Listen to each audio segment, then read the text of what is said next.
Hey guys, tonight we're travelling back to a time when perfection supposedly existed. You step out into a world kissed by endless sunshine, where ivory towers gleam, gardens bloom year-round, and the streets are so clean you could literally nap on them. Welcome to Atlantis. Well, maybe you're told this place was a utopia, built with the wisdom of gods and the power of kings, but you know what happens to places that are too perfect? They tend to sink, dramatically, into the ocean, and maybe they deserve it. Now, don't panic, we're not diving headfirst into chaos just yet. This is the calm before the storm. Atlantis is still standing. Smugly so, but if you listen closely, you'll hear the cracks forming beneath its golden bricks. A story is brewing, and it's full of marble, pride, and mild disappointment. So, before you get comfortable, take a moment to like the video and subscribe, but only if you genuinely enjoy what I do here. I mean, I'm not forcing you, but I do talk to myself a lot if no one listens. Also, comment your current time and location. I love seeing where all you sleepy time travellers are tuning in from. Now, dim the lights, maybe turn on a fan for that soft background hum, and let's ease into tonight's journey together. You're standing at the edge of a dock, looking out across a bay so still it could be glass. Behind you, a city hums softly, not with horns or construction drills, but with fountains trickling, birds singing, and the gentle swoosh of silk robes brushing polished stone. This is Atlantis in its prime, and by prime, I mean its peak narcissism phase. Supposedly located beyond the Pillars of Heracles, what we now call the Strait of Gibraltar, Atlantis is described by Plato as a marvel of civilization. 10 kings, all descended from the god Poseidon, rule over the land. They each have their own district, but they report to the High King, the original king's son. Atlas, yes, the Atlas. You might recognize his name from, I don't know, every map ever. The Atlanteans were proud, advanced, and honestly a bit too into their own aesthetic. The capital is a dizzying spiral of concentric circles, water, land, water, land all radiating outward from a central temple dedicated to Poseidon. It's like someone challenged a toddler with an etch-a-sketch and said, "Make it divine." But you can't deny the craftsmanship. The canals are engineered to bring seawater into the inner sanctum, where ships dock under marble arches and unload goods from every known corner of the ancient world. Everything glows, the metals, the statues, the walls, even the fields are said to shimmer. There's a kind of excessive glitter to it all, like the city's constantly trying to win prom queen. And oh, the resources. Atlantis doesn't just have food, it has ambrosial food, grapes the size of fists, fish that practically leap into your hands, and wheat fields that double as crash mats if you faint from admiration. Precious metals pour out of the mountains, even orichalcum, a mystery metal supposedly second only to gold, is just lying around, embedded in temple columns like a bad flex. It's no wonder the Atlanteans get cocky, and as you know, cockiness plus seismic plates showing trouble. But here's the thing, no actual archaeological evidence of Atlantis has ever been found, not one soggy marble column, no Atlantean Applebee's sunken beneath the waves.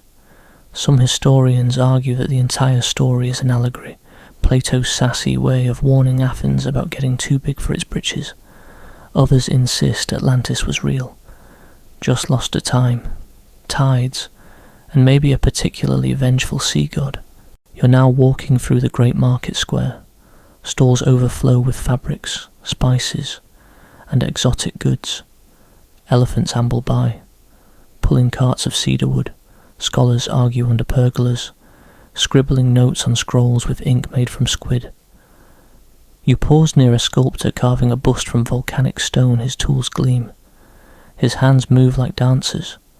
The air smells of rosemary and sun-warmed sandstone. It's idyllic. Suspiciously idyllic. Let's pause for our first weird fact. Did you know that the ancient Egyptians, one of the most detailed record-keeping civilizations ever, made zero mention of Atlantis. Zero. Zip. Nada. Which is especially odd because they were supposedly in contact with Solon, the Athenian sage who heard the story of Atlantis from their priests. It's almost like someone was making it up. Now, take a deep breath. You're climbing a gently spiraling ramp toward the central Acropolis. Each step is so perfectly spaced it's like it was designed by someone who really hates tripping. The breeze grows cooler, carrying the scent of myrrh and, faintly, ozone. You reach the top and behold the grand temple of Poseidon. It's massive. Think Parthenon on pre-workout. Inside, statues line the hall, some realistic, some nightmarishly abstract.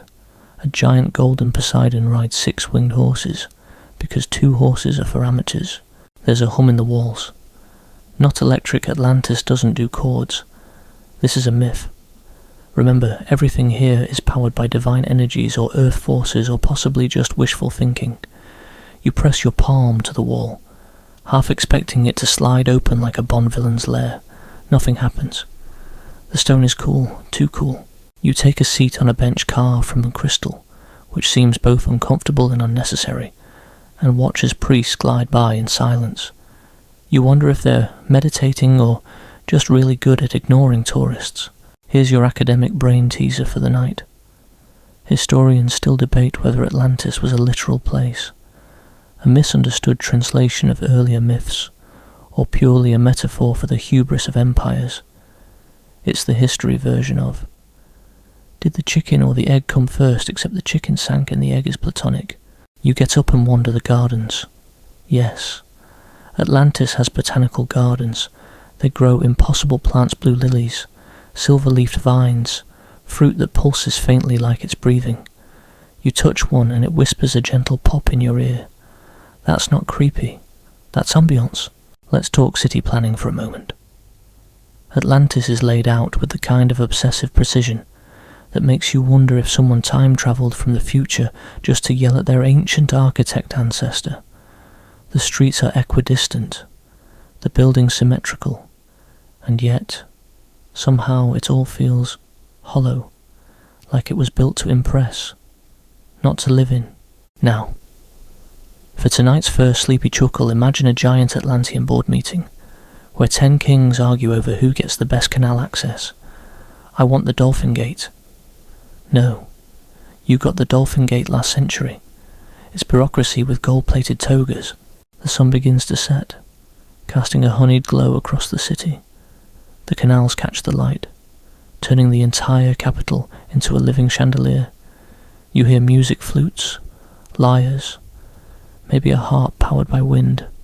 It's beautiful, sure, but also, it kind of feels like the prelude to a very wet disaster movie. You lie down on the edge of a marble fountain, the water gently trickling beside you. You close your eyes and try to imagine what it would have been like to live here, to believe this was the peak of civilization, to think you were untouchable, and to never hear the distant rumble beneath your feet. A whisper of sea breeze drifts past you, warm and salty. The marble beneath you trembles only slightly, but you feel it.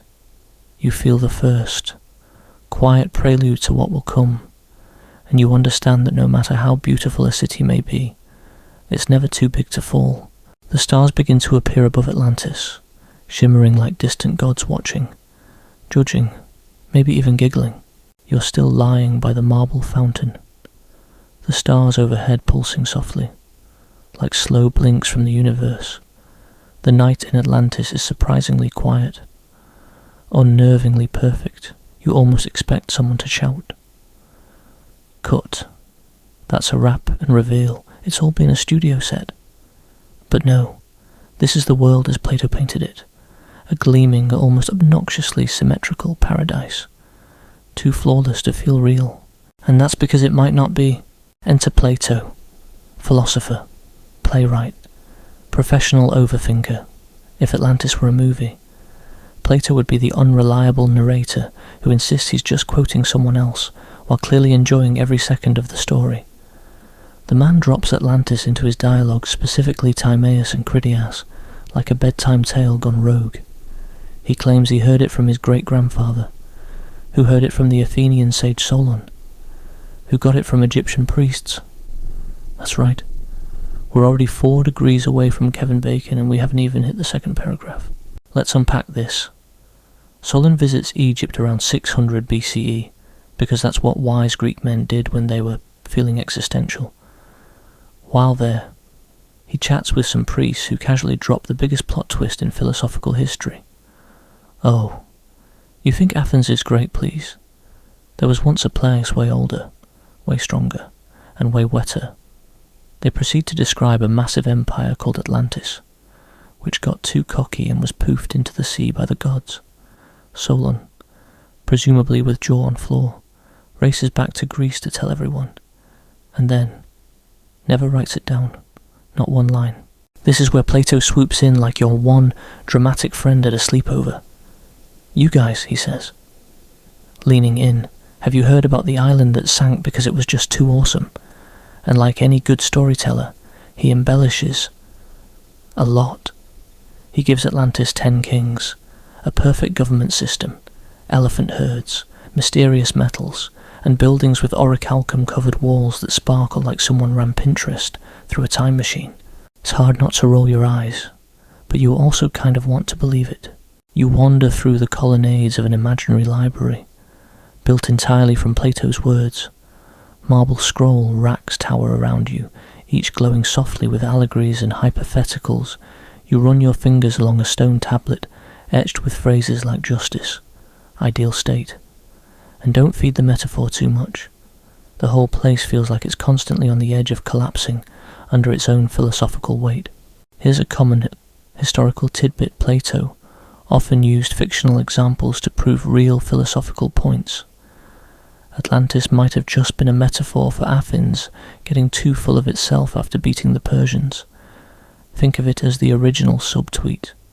He wanted to show that even the most advanced society can fall if it becomes morally corrupt.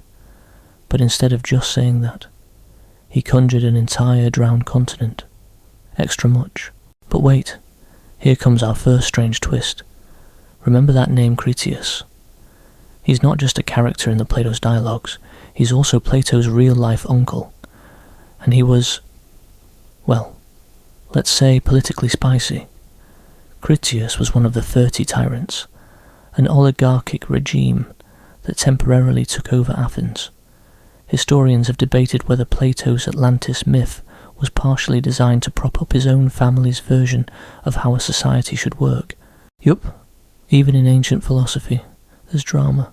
You pace now, down the length of an imagined royal courtroom in Atlantis.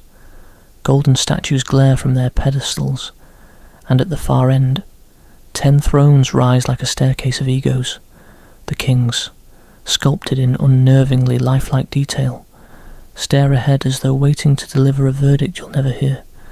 It's opulent, overwhelming, kind of tacky. Here's your obscure but fascinating detail of the night. Plato describes Atlantis as being bigger than Libya and Asia combined, which, geographically, makes absolutely zero sense. That's like saying your backyard is larger than Europe and Africa because you planted some extra tomatoes. Some scholars think he exaggerated on purpose. Others think he misread Egyptian units of measurement, or maybe Solon just had bad handwriting and Plato winged it. You sit down on a bench shaped like a dolphin because Atlantis loves ocean-themed furniture, apparently, and try to wrap your brain around the story's logic. In Plato's account, Atlantis attacks Athens and Athens wins. Without help, without divine intervention. It's basically the ancient Greek version of small indie city defeats global superpower. Plato's fans say it's a testament to Athenian virtue. His critics say it's basically propaganda with extra waves. Time for a sleepy laugh. Picture Plato at his writing desk, chugging ancient wine, muttering, "No, no, it needs more. Elephants. Wait, naval elephants," and then falling asleep on a papyrus scroll. As you doze beside a make-believe reflecting pool, you remember that Critias, the dialogue where Plato talks the most about Atlantis, was never finished. It ends mid-sentence. No explosion, no dramatic flood, just silence, like someone pulled the plug. Which leads us to another hot topic. Historians still argue whether Plato ever intended Atlantis to be a completed story, or if he abandoned it because it got too convoluted. Maybe even he got tired of trying to keep track of all 10 kings and their cousinly marriages. We wouldn't blame him. You wander now into a dreamlike theatre, shaped like a clamshell, lit by floating globes of soft blue light. On the stage, an actor in a glittering tunic declaims, "Behold, the hubris of men who would master the tides, the audience, all mannequins carved from coral. Stare silently. The play has overacted." But the message hits, and just as you're about to leave, a final detail sneaks into your mind. Some researchers believe Plato might have based Atlantis on a real place, a distant echo of some half-remembered disaster, a tsunami, a flood, a civilization swallowed by nature long before records were kept. Atlantis could be a mix of memory and metaphor, a fairy tale built on a fault line. You leave the theatre. The stars above flicker slightly, and down below, far beneath marble and metaphor, you feel the sea waiting, always waiting. You find yourself wandering through a courtyard of water wheels and bronze pipes, all whirring with gentle, hypnotic rhythm. Somewhere, a low chime rings out every few moments, too slow to be a clock, too rhythmic to be an accident. This is where Atlantean engineering comes to flex, and boy, do they flex hard. You're about to learn how a civilization obsessed with symmetry also happened to invent some of the most over-the-top and frankly weird technologies that history might have never seen, or never existed at all. Never. You step into what appears to be an aqueduct garden, yes. That's a real thing here. Picture a botanical garden, but the main attraction isn't the plants, it's the plumbing. Dozens of channels snake around your feet, delivering fresh spring water to every leaf, root, and pond like the city itself is hydrating its ego. And in Atlantis, even the pipes are beautiful, polished copper, glinting in the sun, inlaid with silver decorative runes whose only function seems to be saying, "Look how rich we are," according to Plato, again, our only reliable narrator. Atlantis had a water system that would make Roman aqueducts look like backyard sprinklers. Warm and cold springs emerged from beneath the central island. These were then directed into private baths, public pools, and temples via a system of pipes, tunnels, and presumably very smug engineers. You sip from a nearby fountain and taste a hint of lavender and maybe mint. No, that's probably your imagination, or an Atlantean water flavouring trend that never caught on. Here's your historical grounding point of the night. Ancient civilizations did in fact have clever water systems. The Minoans on Crete had indoor plumbing as early as 2000 BCE. Their palaces had advanced sewage, bathtubs, and even flushing toilets. So, while Atlantis' aqua obsession might sound overblown, it's not entirely implausible. Now, on to the strangeness. Plato describes Atlantis as having concentric rings of water and land. This sounds impressive until you realise the maintenance nightmare. How do you cross these rings? Boats, aquatic Ubers, stone bridges. There's no clear answer. The Atlanteans may have had an unhealthy love for circular city planning, but practicality, not so much. And speaking of unnecessary engineering, let's talk animal logistics. Atlantis, for some reason, is described as having herds of elephants on an island surrounded by walls of water. Where are they grazing? Who is cleaning up after them?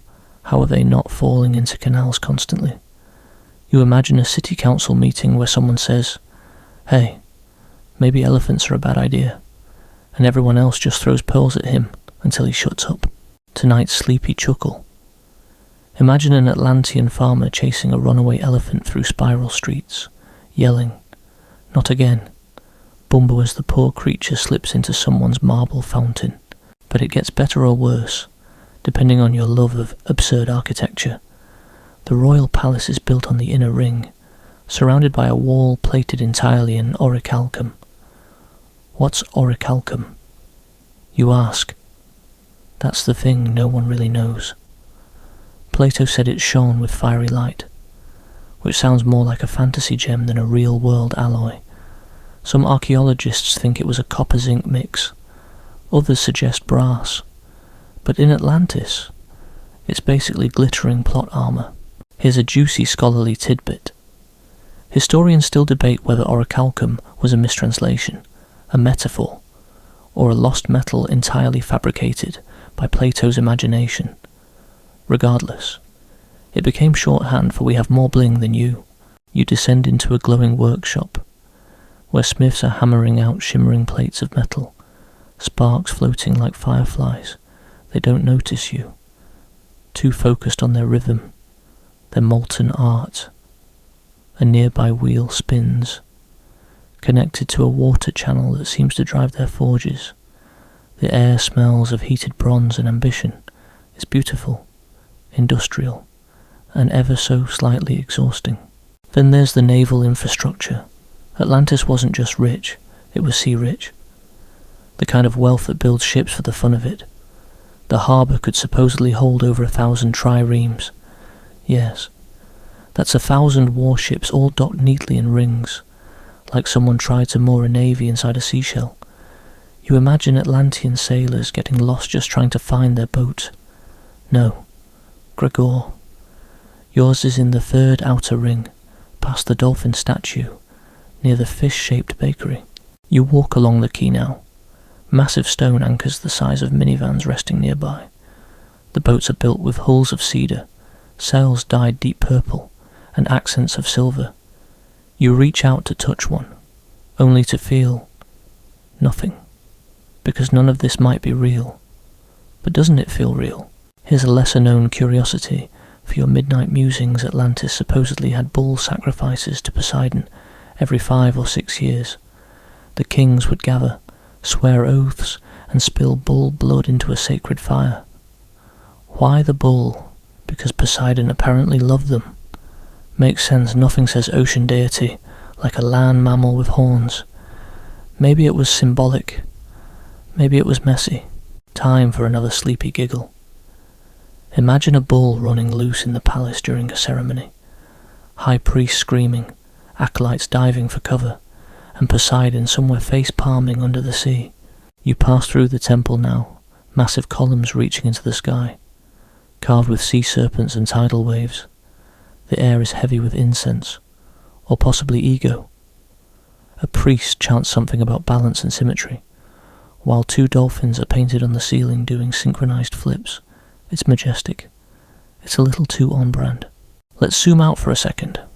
Why would Atlantis build everything to such extremes? Some believe it reflects Plato's obsession with the ideal state, a city governed by reason, designed by logic, and stripped of chaos. Everything in its right place. But what if the Atlanteans just had too much money and too little oversight? You sit in a chamber filled with maps, each etched into polished stone slabs. They depict not just Atlantis, but other lands, some real, some definitely not. There's a chart of sea routes connecting the island to Libya, Tyrrhenia, and the lands of Gadara. You tilt your head. These names are old, distorted, maybe fictional, but they sound just real enough to stir your curiosity. Theories buzz in your head. Was Atlantis just a corrupted memory of Minoan Crete? Was it based on the eruption of Thera? Was it some guy's wild fever dream after eating bad shellfish?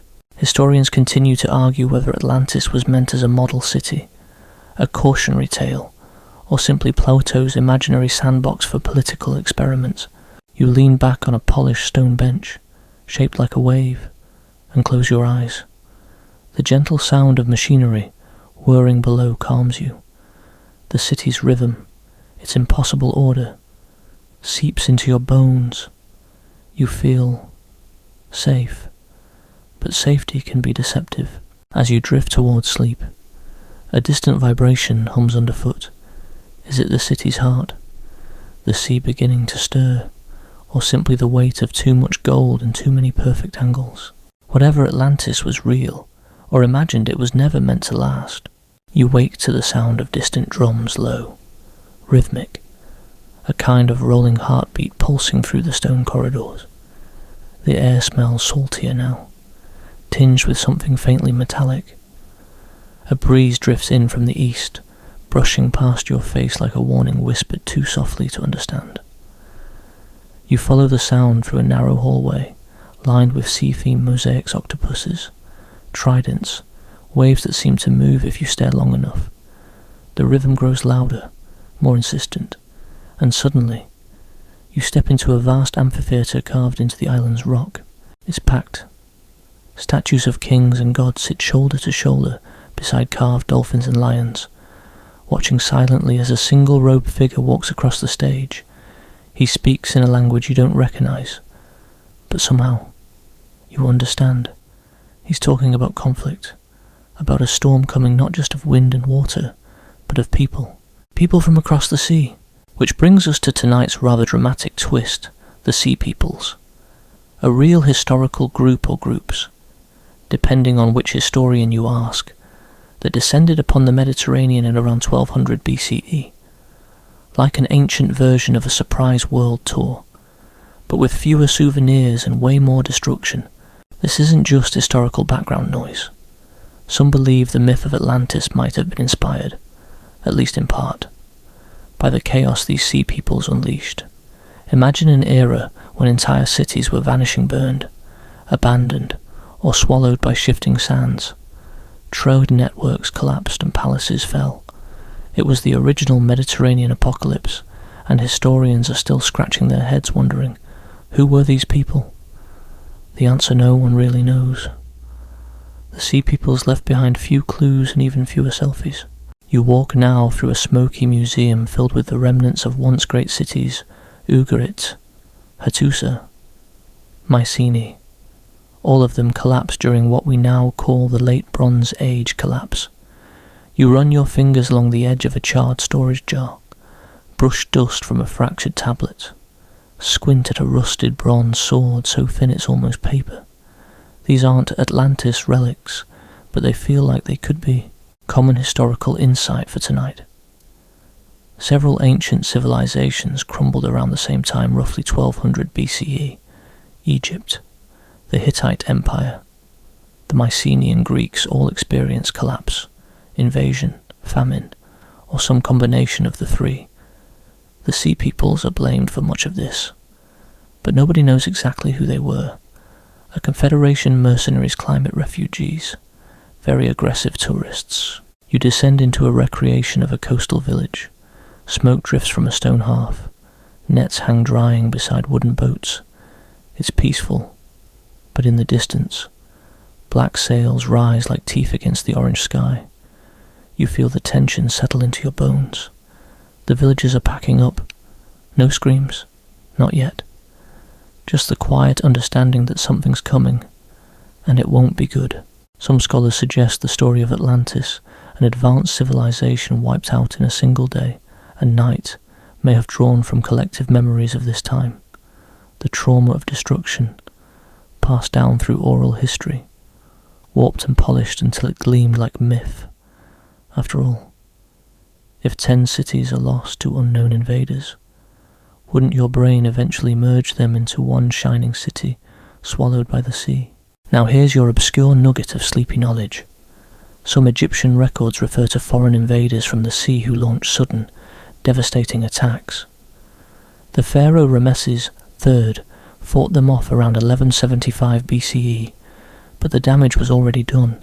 Trade routes were broken, grain supplies withered, everything got a little Mad Max, but in linen skirts. Let's lighten the mood with a dreamy chuckle.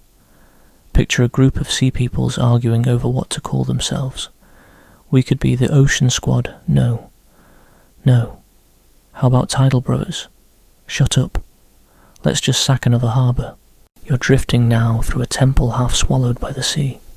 Columns tilt awkwardly, barnacles creeping up their sides like time reclaiming its due. You hear voices angry, desperate, foreign. The sea peoples have arrived, not with the gleaming architecture of Atlantis, but with iron and fire and hunger. They don't care for orichalcum. They're not impressed by dolphin-themed decor. They want resources. Land, food, anything. A low tremor rumbles beneath you. Is it war earthquake? Or is that just your heartbeat sinking with the distant drums again? Here's our open-ended academic shrug of the evening. Scholars still debate whether the sea peoples were directly responsible for the Bronze Age collapse or just a symptom of deeper systems failing. It's the historical equivalent of asking if the last raindrop caused the flood. Was it the weather, the trade, the leadership, or did the whole system just break? You walk now through a burned-out city. Ash coats everything. Stone walls crumble at the edges. In the centre stands a statue of a woman goddess, queen, or both, her face cracked clean down the middle. She once ruled, now she's silent. You place your hand against hers and feel only cold. What if the Atlanteans weren't punished by gods, but by humans, not for arrogance, but for being in the wrong place at the wrong time, or the right place to become legend? Time for your second sleepy giggle. Imagine a sea people warrior accidentally joining an Atlantean spa. Wait, this isn't the armory. Suddenly he's in a heated bath surrounded by cucumber slices and confused nobles. Now, imagine Plato centuries later, sitting beneath an olive tree, piecing these fragments together. Stories of fire and flood, kingdoms falling, ships with serpent-shaped prows and soldiers speaking strange tongues. He leans back and says, "What if I told this as a warning, and thus? Atlantis is born not as a memory, but a mirror." You return to the amphitheatre. The robed figure is gone. In his place, silence. The statues remain, their eyes unblinking. You sit in the front row and close your eyes. The breeze rises. Somewhere far away, sails snap in the wind, waves build, thunder grumbles. But for now, the drums have stopped. The storm has not yet begun. You open your eyes to smoke on the horizon, but it's not the thick, black smoke of war. It's pale, ghostly, rising in soft spirals from the sea like a curtain. The air smells like sulphur, like something ancient is boiling just beneath the waves. You step forward, and suddenly the world shifts. The marble beneath your feet becomes ash. The gentle breeze stiffens, laced with heat. Welcome to Fera, also known as Santorini, the island that blew up so violently it might have birthed the myth of Atlantis with a single, flaming exhale. You're standing on the edge of a caldera, a massive crater where the centre of the island used to be. The cliffs drop steeply down to the turquoise water, and if you squint, you can see the skeletal remains of villages clinging to the edges like memories too stubborn to fall. This place was once vibrant, bustling, alive. Now it's a quiet, picturesque scar. But rewind a few thousand years, and the story is anything but tranquil. Tonight's historical anchor, around 1600 BCE. A catastrophic volcanic eruption tore through the island of Fera. It was one of the largest eruptions in recorded history, so massive, it reshaped the entire region, spewed ash across continents, and may have caused tsunamis that devastated coastal settlements from Crete to Egypt. Some scientists estimate it had the force of 40 Hiroshima bombs. Suddenly, the whole sunken city idea doesn't sound quite so ridiculous. You drift through the ancient Minoan city of Akrotiri, preserved under volcanic ash like a snapshot of a life interrupted.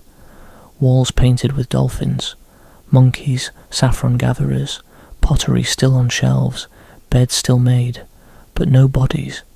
It's as if the people vanished just in time. Or maybe they fled and never returned. The city is silent, but it speaks. Scholars still puzzle over the evacuation. Was there a warning tremor? A smoking summit? Did the priests read the clouds or the animals' behaviour? Whatever the reason. Akrotiri stands in eerie contrast to Pompeii, which was caught mid-scream. Here, it's as if the island held its breath and never exhaled. Little known gem of knowledge. Some of the frescoes found in Akrotiri depict exotic animals like giraffes and baboons, creatures not native to the Aegean. This suggests strong trade ties with Egypt and the Near East, so if the destruction of Thera disrupted these networks, it would have had far-reaching ripple effects, much like a city sinking beneath myth. You kneel beside a cracked pottery jar, its contents long turned to dust. You imagine what it might have held, honey olive oil regrets, a thin line of red paint circles the rim, shaped like waves, coincidence or the artist's final joke. Here comes your first giggle of the evening. Picture a Minoan real estate agent showing off Akrotiri. This home has an unbeatable sea view, open-air layout, and oh, ignore the rumbling, that's just the mountain talking. But let's get speculative. Many researchers believe the eruption of Thera may have inspired the myth of Atlantis, or at least contributed to it. The timeline is tricky. Plato wrote his dialogues a full millennium later, but oral tradition is a stubborn beast. Stories mutate, absorb other events, and eventually coalesce into something neat enough to tell around a fire, like a city that disappeared in a single night. Cue academic ambiguity. Scholars continue to debate whether Thera's eruption directly influenced the Atlantis myth, or if the connection is a convenient coincidence made centuries later. Either way, the imagery lines up an island civilization, advanced for its time, suddenly swallowed by the sea, not because of gods or hubris, but because the earth shifted in its sleep. You walk now across hardened lava, its surface twisted and black like burnt bread. Steam hisses from fissures. You're alone, but not unwatched. Statues buried by time peek out from the ash, their eyes blind, their mouths open. Were they praying, screaming, yawning? You decide not to investigate too closely. A breeze kicks up, lifting a veil of dust. Beneath it, you spot a mural, a fleet of ships sailing across a bright blue sea. The sails are full. The sea is calm, and the people on board are dancing. Dancing, even with a volcano behind them. This isn't fear, it's ritual. A celebration before the end. Or maybe they didn't know it was coming. You sit now at the rim of the caldera, legs dangling over the edge, far below. The sea sloshes gently in the massive bowl left by the explosion. It's peaceful. Suspiciously so. You think of how Atlantis was said to disappear in a single day and night. This didn't take much longer. One day you have fields of barley and saffron. The next you have an underwater crater and 1,000 questions. Let's take a dreamy detour. Imagine 2 Minoan teens sneaking out late at night. Let's go watch the stars from the hill. Halfway up, the ground shakes. That's new. The rest is lava. You walk back through the ghost city. Each house is eerily preserved, stairs intact, walls upright. As if time paused mid-step, you peek into what might have been a bedroom, a low bed frame carved from stone, a painted jug beside it. Someone once slept here, dreamed here, maybe even whispered stories about gods and monsters. Maybe those stories turned into myths. Maybe one of those myths grew legs and learned to swim, until it arrived at Plato's doorstep. And here's your speculative cherry on top.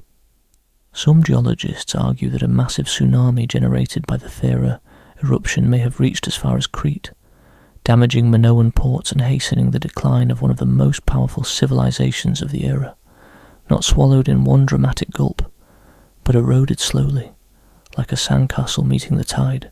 As you leave Akrotiri, you glance back at a fresco of spirals, blue, red, and white, interlocking like whirlpools. You blink. For a moment, it looks like the concentric rings of Atlantis. Coincidence? Or a memory buried so deep, it had to explode to be remembered. You're drifting now, lazily, as if rocked by waves. But these waves aren't ocean tides, they're bureaucratic, thick as molasses, and somehow even more suffocating. You find yourself squinting at parchments, scrolls, ink-stained fingers.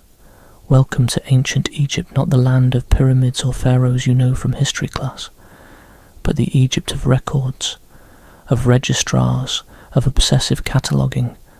Tonight, You're not chasing legends or watching eruptions. Tonight, you become a civil servant. Don't worry, it's more exciting than it sounds.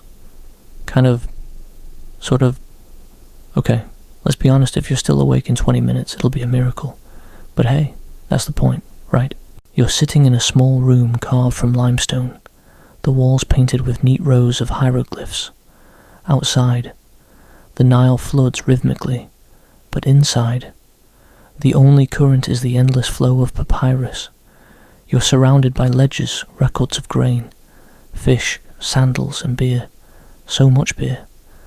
It turns out that managing an empire requires more paperwork than pyramid building. Every sack of wheat, every labourer's lunch, every goat borrowed and not returned, it's all written down. In triplicate. Tonight's historical anchor. Ancient Egyptian record-keeping was so meticulous that we can reconstruct entire years from surviving papyri. There's the Wilbur Papyrus, a massive land survey detailing who owned what and how much tax they owed. It's basically the ancient version of the IRS, only with more crocodiles. You look down at the list you're copying. There it is again, the name Chetty. You've seen it 37 times today, always associated with bread rations. Either this guy was very hungry or very important, or maybe both. You sigh. This is what you do. This is your life. And suddenly, the Atlantis myth seems more like a desperate wish, a place without bureaucracy, a city that vanished before it had to file tax returns. Uncommon gem. Did you know that Egyptian scribes had their own god Thoth, the ibis-headed deity of wisdom, writing, and accounting? Picture that next time you're arguing with a calculator, someone once prayed to a birdman for the help balancing their books. You're nodding off at your desk now, but your supervisor, Neferhotep, has the hearing of a hawk and the patience of an exhausted librarian. Don't let your ink dry, friend, he says. Without looking up, you blink hard. Back to work. The name Tieti again. Here's your light chuckle. Imagine an ancient HR department. Sorry, Chitty. We can't give you more papyrus until you complete your mandatory goat safety training. But suddenly, something shifts. A shipment comes in from across the sea. Foreign goods, unfamiliar symbols, a tall jug marked with spiral patterns that make your spine tingle. You lean closer. The trader calls it Atlanzar, a word that sounds suspiciously familiar. He claims it's from an island that no longer exists. You ask where exactly. He shrugs. West. Beyond the pillars. You glance at the jug again. It's glazed with a strange blue sheen. Unlike anything local, you run your fingers along the rim. The spirals remind you of what wives? A whirlpool. You write it down in your log. Half asleep. Unusual amphora. Origin unknown. Style concentric. Then, in a moment of rebellion, you doodle a ringed city beside it. You wake the next morning with your head on the desk. Neferhotep has already confiscated your drawing. No fantasy during work hours, he mutters. But you notice he didn't throw it away. He tucked it into his sleeve. Let's pause for another speculation. Some historians argue that Egyptian traders may have encountered stories from Minoans or Phoenicians about a sunken land to the west.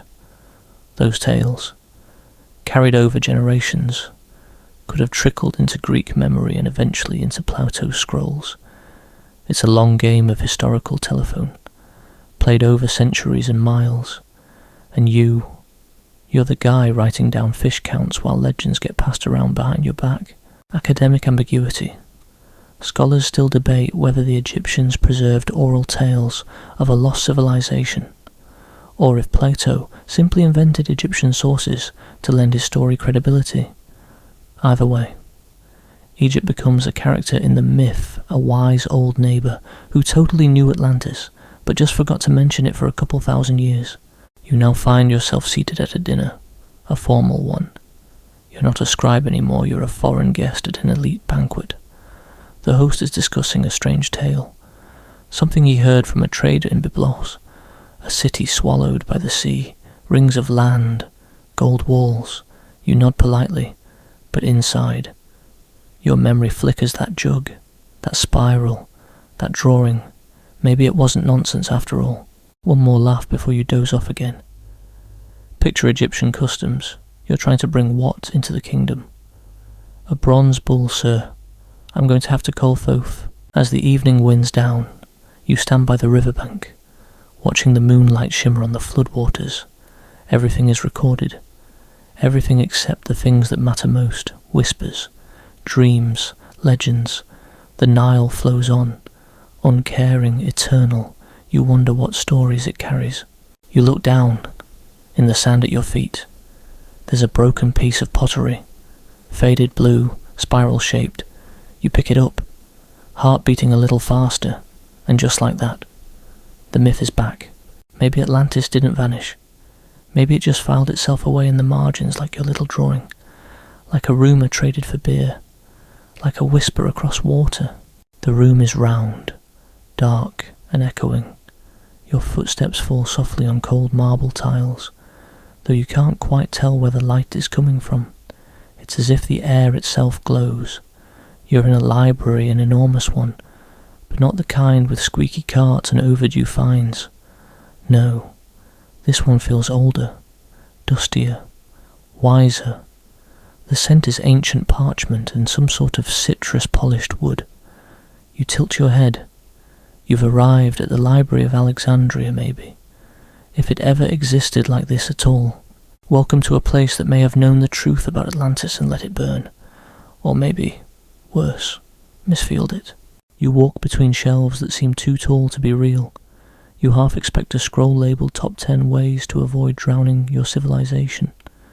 Instead, you find astronomy, mathematics, surgical diagrams drawn with obsessive detail, and theories about the movement of stars that will one day prove correct. Centuries too early. Someone, long ago, knew too much and now they're long gone. Tonight's historical anchor. The Library of Alexandria was real, although it's less clear how vast or complete it ever became. Some scholars estimate it housed over 400,000 scrolls, at its peak more than the human eye could read in a lifetime. But whether Atlantis was among those scrolls, that's where things get deliciously blurry. You pause at a scroll labelled in Greek. The script is shaky, but decipherable. It's a copy of Plato's Timaeus. Though older than any you've seen, someone annotated it in Egyptian demotic script. No less. The marginalia reads told by the priests, lost by the sea, misunderstood. You blink, your fingertips tingle. It's like discovering a post-it note on the Rosetta Stone that says, "Hey, this part's important." Uncommon gem. One lesser-known story tells of Eratosthenes, the librarian who first calculated the Earth's circumference using shadows and a stick. Yes, a stick. He also created a map of the known world, and on its far western edge some fragments suggest a mysterious isle, too symmetrical to be accidental. Could it have been a nod to Atlantis, or just an early case of mapmaker's flair? You smile. Somewhere. Some ancient librarian is chuckling. Don't take it too seriously, they're whispering. We just needed a name for the blank bits. There's a loud thud. You turn. A young scholar has dropped a scroll, and it unravels toward your feet. On it, a discussion about Solon, the Greek lawmaker who travelled to Egypt and brought back tales from the priests, tales of a lost land beyond the pillars of Heracles. Atlantis, the scroll whispers. This moment offers a perfect academic ambiguity. Historians still debate whether Solon ever truly received this story from Egyptian priests, or whether Plato invented Solon's visit as a narrative device to anchor his myth in credibility. Either way, this myth passed through layers of belief, skepticism, copying, miscopying, and interpretive dance. Okay, not that last one. Probably. Let's pause for a chuckle.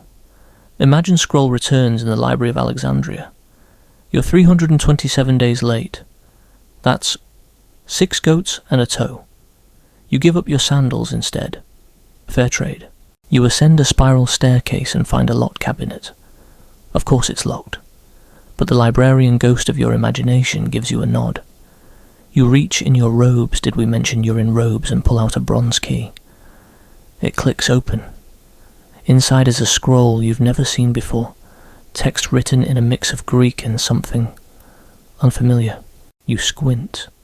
The letters are curved like waves. There's no translation, just a title, Menem Thalasis. You mutter the words. It roughly means memory of the sea, and suddenly you see it. A city in rings, a population structured by laws written on orichalcum tablets, mountains in the north, a great plain to the south, elephants. Yes, elephants. And then, fire, earthquakes, waves. The whole vision collapses in on itself, like a breath you didn't realize you were holding. You stagger back. The scroll crumbles to ash in your hands. Classic dream scroll behaviour. Should have seen that coming. Another whisper of truth. Some argue the destruction of the Library of Alexandria wasn't a single event, but a slow erosion over centuries' fires. Invasions, budget cuts, yes. Really, the idea that one tragic inferno consumed all knowledge is mostly romantic nonsense, but it makes for a better bedtime story, doesn't it? You descend the stairs, feeling heavier. You think about all the stories lost, all the names forgotten, but then again, here you are, dreaming them back into being. Your closing chuckle. Imagine an ancient librarian trying to organise scrolls by genre. This one's philosophy, or maybe recipes. Hard to tell. Either way, don't eat it. You reach the door to leave. A voice stops you. It's soft, like the rustle of parchment. Some truths are written not to be read, but to be remembered. You nod. Step into the breeze and find yourself back on the street, blinking into a modern night sky, stars overhead, and just like that, Atlantis fades again, filed away in some dream shelf, waiting. You're sitting at a dusty card table. Across from you is a man in a faded khaki shirt, sunburned nose, and a wide-brimmed hat that's seen better days. He gestures toward a cluttered pile of maps, some marked with red X's, others with stick figure aliens. You don't want to be rude, but this guy either knows the truth about Atlantis, or he's about 5 sand grains short of a desert. See? He says, tapping the map. Right here in the Azores. That's where they hid it. Or maybe it was the Bahamas. Depends on which alien told you. Welcome to the weird world of Atlantis hunters. You sip from a canteen. Where did that come from? And the man leans in. Academics don't want you to know. He whispers. But if you just adjust Plato's numbers, subtract a 0, turn the map upside down, chant a little boom Atlantis. He grins. You blink. You wonder if your tetanus shot is up to date. Tonight's historical anchor, actual archaeologists have, over the decades, pursued Atlantis not because they believe in magical underwater rings, but because Plato's account might have been based very loosely on real historical events. The Bronze Age collapse, the volcanic destruction of Thera, massive tsunamis, these are real. The trouble is, once you start chasing Atlantis seriously, you tend to fall into a very slippery pool of pseudoscience, and also, sometimes, literal pools. You flip through a dusty folder labelled expeditions. Misguided. One of the earliest organised Atlantis hunts happened in the 19th century, spurred by Ignatius Donnelly. He was a US congressman turned enthusiast, who wrote Atlantis, the Antediluvian World, his theory that all ancient civilizations sprang from Atlantis, Mesopotamia Atlantis, Egypt Atlantis, your great-aunt's cats, probably uncommon gem. Did you know that in the 1920s, Edgar Cayce, an American mystic known as the Sleeping Prophet, claimed that survivors of Atlantis fled to Egypt and the Yucatan. He also predicted that part of Atlantis would rise again in 1968 or 1969. The twist: in 1968, divers discovered the Bimini Road off the coast of the Bahamas, a formation of rectangular limestone blocks underwater. Coincidence or prophecy fulfillment? Most geologists say coincidence and erosion. You picture a team of researchers in scuba gear arguing over a rock. It's a road, one insists. It's just rocks. Another shrugs. You're standing on a stingray. A third one points out. Academic ambiguity alert. Scholars still debate whether structures like the Bimini Road were shaped by human hands or natural geological processes. Translation even underwater. The jury's still out. Back at the table. Your khaki-clad friend now gestures to a photo of a glowing orb in a cave. This, he says solemnly, is the Atlantean crystal that powers the Earth's magnetic field. You raise an eyebrow. And this, he continues, holding up what looks like a spoon taped to a compass, is my detector. You nod slowly, scooting your chair back. Let's pause for a laugh. Imagine being the archaeologist who finds the actual remains of Atlantis, only for the world to ignore it because someone on YouTube insists it's in Antarctica. Yes, that's another theory. You probably go back to pottery shards and sleep under your desk. You wander over to another table. This one is quieter, more grounded. A woman with horn-rimmed glasses and calloused hands is flipping through satellite imagery. She's tracing ancient riverbeds, comparing sediment patterns, looking for signs of lost civilizations, not just Atlantis, but any sunken city. She glances at you. The sea doesn't care what we call it, but it remembers everything, she says. You nod. She probably doesn't believe in aliens, which is refreshing. And yet, in 2001, a sonar survey off the coast of Cuba detected what some claimed were symmetrical structures, pyramids, even deep underwater. Excitement surged, but no follow-up exploration confirmed anything. Visibility was poor. Funding disappeared, and what remains are blurry images and wild speculation. Were they natural formations? Lost cities?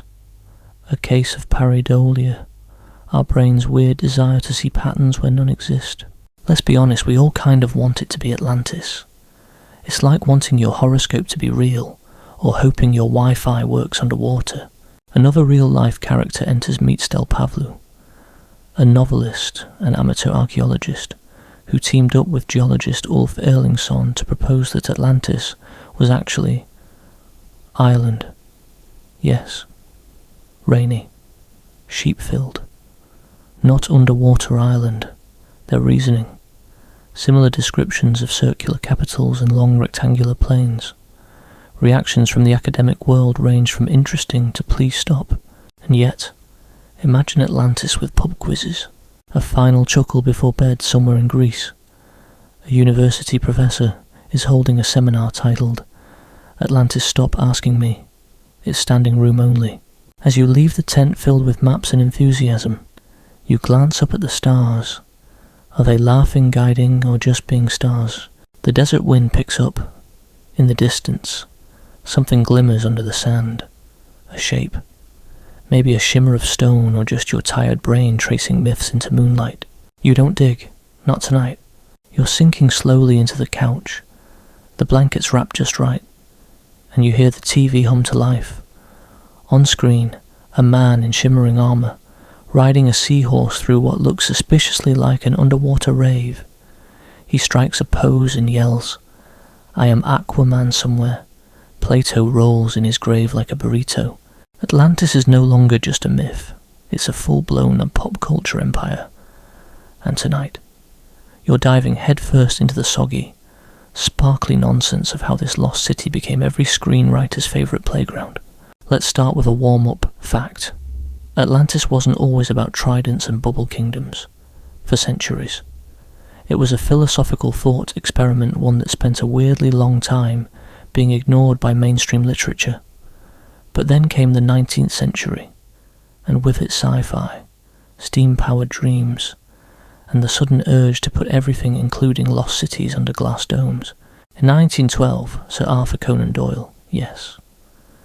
The Sherlock Holmes guy wrote about a sunken city in the Maracot Deep.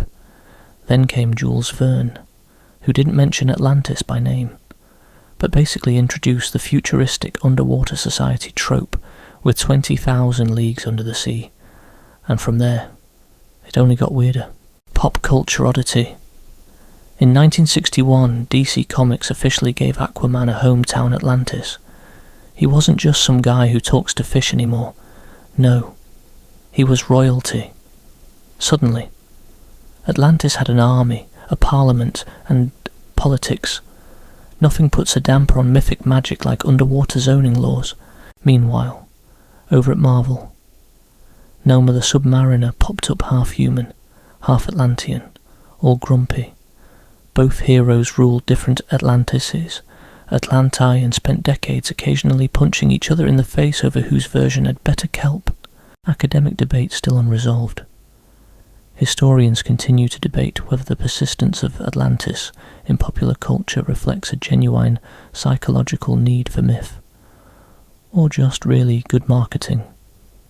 Yes, someone wrote that in a serious journal. You're welcome. Let's talk animation. Disney's Atlantis, The Lost Empire 2001 turned the myth into steampunk fantasy. With crystal-powered submarines and vaguely glowing hair, it flopped at the box office. But today, cult classic. Probably because we all secretly wish we were Milo nerdy, over-caffeinated, and stumbling into ancient secrets by accident. And yes, even SpongeBob SquarePants got in on the action. There's an episode where Bikini Bottom visits Atlantis, a coral-covered art museum run by sentient squids. Honestly, more plausible than some Discovery Channel specials. Here's a fun fact to chew on. In 2007, National Geographic released Atlantis Rising, a docu-series produced by, wait for it, James Cameron. Yes, the Titanic guy. He teamed up with Simcha Jacobovici to explore underwater ruins and ancient clues. Did they find Atlantis? Nope. But they did film a bunch of moody shots of divers floating dramatically. So, a win. You might be wondering, why does Atlantis stick? Why is this one story still floating around after 2,000 years, like a glittery life preserver? It's simple. Atlantis is flexible. You want a warning tale about hubris Atlantis. You want ancient tech and aliens Atlantis. You want a dreamy utopia ruined by humans being, well, humans Atlantis again. It's the Swiss Army knife of myths, and it looks great in 4K. Let's have a sleepy chuckle. Imagine the original Platonic Atlantis, a moral allegory about the dangers of wealth and arrogance, sitting down to watch Sharknado 6, the Atlantis Code. It quietly folds itself into a scroll and whispers, "I was a mistake." There's also the literary Atlantis in fantasy novels. The city is often a magical origin point, or a resting place of lost wisdom. J.R.R. Tolkien created Numenor in the Silmarillion, a clear Atlantis parallel. It sank due to pride and divine punishment, classic move. In other words, even in Middle-earth, Atlantis couldn't catch a break. Video games don't even get us started. From Assassin's Creed Odyssey to Tomb Raider Underworld, you can barely swing a sword without tripping over a submerged temple and some mysteriously preserved scrolls. You begin to wonder if the Atlanteans just had really excellent waterproofing. Let's throw in a niche reference. The Japanese anime. Saint Seiya includes Atlantis as a battleground between gods. The water effects are dazzling. The plot confusing. But hey, that's part of the charm. And of course, Atlantis has made appearances in shows like Doctor Who, Stargate, Supernatural, and even Family Guy. Atlantis is like that one extra in movies you blink, and suddenly it's there, holding a latte in some ancient prophecy. Now take a breath, because underneath all the lasers and fish capes and cartoon kings, there's something soothing about Atlantis.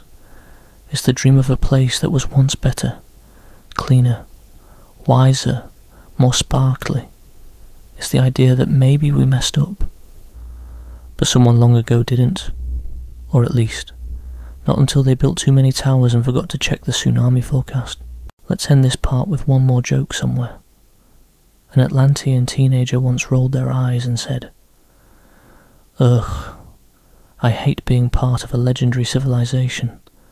Moments later, "A wave," said Bet.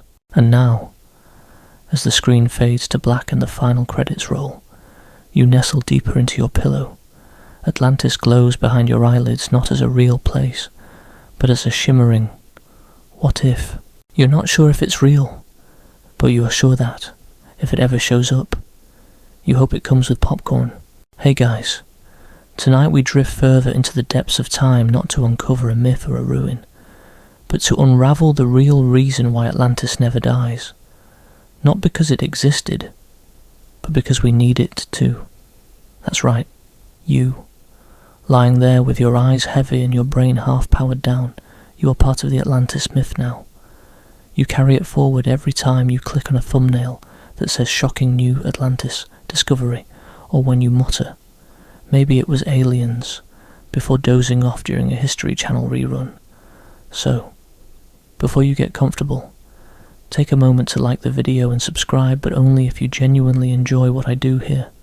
And hey, tell me your city and what time you're listening. Are you a midnight drifter from Manila, a 3 a.m. thinker from Toronto, a 10 p.m. dreamer from Jiangnan? I want to know. Now, dim the lights, maybe turn on a fan for that soft background hum, and let's ease into tonight's journey together. You find yourself in a quiet museum hall. No tourists, no footsteps, just the soft glow of display lights bouncing off polished marble floors.